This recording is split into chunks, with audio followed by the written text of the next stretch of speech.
Hello guys, ಎಲ್ರಿಗೂ ನಮಸ್ಕಾರ. Welcome back to differ gaming. ಎಲ್ಲರೂ ಹೇಗಿದ್ದೀರಾ? ಚೆನ್ನಾಗಿದ್ದೀರಾ ಅಂತ ತಿಳ್ಕೊತೀನಿ. ಗೈಸ್, ಗೆದ್ದು ನಮ್ಮ RCB ತಂಡ ಪ್ಲೇ ಆಫ್ಗೆ ಎಂಟ್ರಿ ಕೊಟ್ಟಿದೆ. ಇನ್ನು RCB ಎಷ್ಟು ಪಂದ್ಯವನ್ನ ಗೆಲ್ಲಬೇಕು ಗೊತ್ತಾ?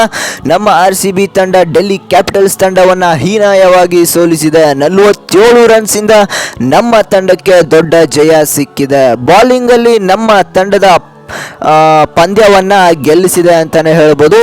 ಫೀಲ್ಡಿಂಗ್ ಅಂತೂ ಬೆಂಕಿಯಾಗಿ ಮಾಡಿದ್ರು. ಫಸ್ಟ್ ಇಲ್ಲಿ ಬ್ಯಾಟಿಂಗ್ ಮಾಡಿದ್ದು RCB 187 ರನ್ಸ್ ನ ಹೊಡಿತೀವಿ. 140 ರನ್ಸ್ಗೆ DC ತಂಡವನ್ನ ಆಲ್ ಔಟ್ ಮಾಡ್ತಾರೆ. ನಮ್ಮ ತಂಡ ಡೆಲ್ಲಿ ಕ್ಯಾಪಿಟಲ್ಸ್ ತಂಡವನ್ನ 47 ರನ್ಸ್ ಇಂದ ಗೆದ್ದಿದ್ದೀವಿ. RCB ಬೆಂಕಿಯಾದಂತ ಪರ್ಫಾರ್ಮೆನ್ಸ್ ನ ಕೊಡ್ತಾ ಇದೆ. ಇಲ್ಲಿ ಪಾಯಿಂಟ್ಸ್ ಟೇಬಲ್ ನ ನೋಡೋದಾದ್ರೆ ಫಸ್ಟ್ ಇರೋದು ಇಲ್ಲಿ KKR ತಂಡ, second Rajasthan Royals, third CSK, fourth SRH, 5ನೇ ಸ್ಥಾನದಲ್ಲಿ ನಮ್ಮ RCB ತಂಡ ಇದೆ.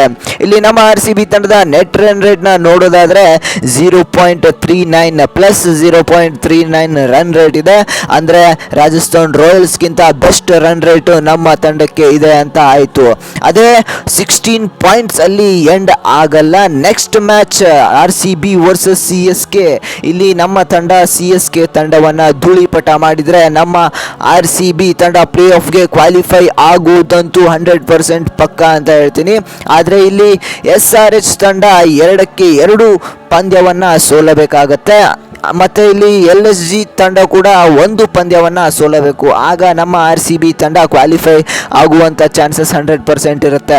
ಡೆಲ್ಲಿ ಕ್ಯಾಪಿಟಲ್ಸ್ ವಿರುದ್ಧ ಅಥವಾ ಮುಂಬೈ ಇಂಡಿಯನ್ಸ್ ವಿರುದ್ಧ ಇಲ್ಲಿ ಸೋಲಬೇಕಾಗುತ್ತೆ LSG ತಂಡ. ಆಗ RCB ತಂಡ ಕ್ವಾಲಿಫೈ ಆಗುತ್ತೆ ಪ್ಲೇ ಆಫ್ಗೆ. ಇಲ್ಲಿ ಡೆಲ್ಲಿ ಕ್ಯಾಪಿಟಲ್ಸ್ ವಿರುದ್ಧ ನಮ್ಮ RCB ತಂಡ ಬೆಂಕಿಯಾದಂಥ ಪರ್ಫಾರ್ಮೆನ್ಸ್ ನ ಕೊಟ್ಟರು. ಇಲ್ಲಿ ಸ್ಟಾರ್ಟಿಂಗ್ ಬಂದಿದ್ದು ವಿರಾಟ್ ಕೊಹ್ಲಿ ಹಾಗೆ ಡುಪ್ಲೆಸಿಸ್ ಅವರು ಬೆಂಕಿಯಾಗಿ ಸ್ಟಾರ್ಟ್ ಮಾಡ್ತಾರೆ. ಆದರೆ ಅವರು ಔಟ್ ಆಗಿ ಹೋದ ತಕ್ಷಣ ವಿಲ್ ಜಾಕ್ಸ್ ಹಾಗೆ ರಜತ್ ಪಟಿದಾರ್ ಅವರು ಬಂದು ಬೆಂಕಿಯಾದಂಥ ಪಾರ್ಟ್ನರ್ಶಿಪ್ ನ ಬೆಳೆಸ್ಕೊಂಡು ಹೋಗ್ತಾರೆ. ಅವರ ಪಾರ್ಟ್ನರ್ಶಿಪ್ ಇಂದಾನೆ ನಮ್ಮ RCB ತಂಡ 187 ರನ್ಸ್ ನ ಹೊಡೆಯೋದಕ್ಕೆ ಸಾಧ್ಯವಾಯಿತು.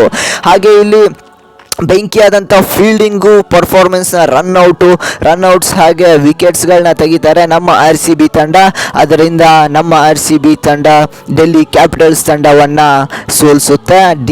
ಡೆಲ್ಲಿ ಕ್ಯಾಪಿಟಲ್ಸ್ ವಿರುದ್ಧ ಗೆದ್ದ ಮೇಲೆ RCB ತಂಡ 50% ಪ್ಲೇ ಆಫ್ಗೆ ಕ್ವಾಲಿಫೈ ಆಗಿದೆ ಅಂತಾನೆ ಹೇಳ್ತೀನಿ. ಒಂದು ಮ್ಯಾಚು ಗೆಲ್ಲಲೇಬೇಕು. ಒಂದು ಮ್ಯಾಚು ಬೆಂಕಿಯಾಗಿ ಗೆದ್ರೆ ನಮ್ಮ RCB ತಂಡ ಪ್ಲೇ ಆಫ್ಗೆ ಎಂಟ್ರಿ ಆಗುತ್ತೆ. ಇನ್ನು ಒಂದೇ ಒಂದು ಮ್ಯಾಚ್ ಉಳ್ಕೊಂಡಿದೆ, ಅದನ್ನ ಗೆದ್ರೆ ಪ್ಲೇ ಆಫ್ಗೆ ಕ್ವಾಲಿಫೈ ಆಗುವುದು ಕನ್ಫರ್ಮ್ ಅಂತ ಹೇಳ್ತೀನಿ. RCB ತಂಡಕ್ಕೆ ಇನ್ನೂ ಕೂಡ ಒಂದು ಚಾನ್ಸ್ ಇದೆ ಗುರು ಪ್ಲೇ ಆಫ್ಗೆ ಕ್ವಾಲಿಫೈ ಆಗುವುದಕ್ಕೆ.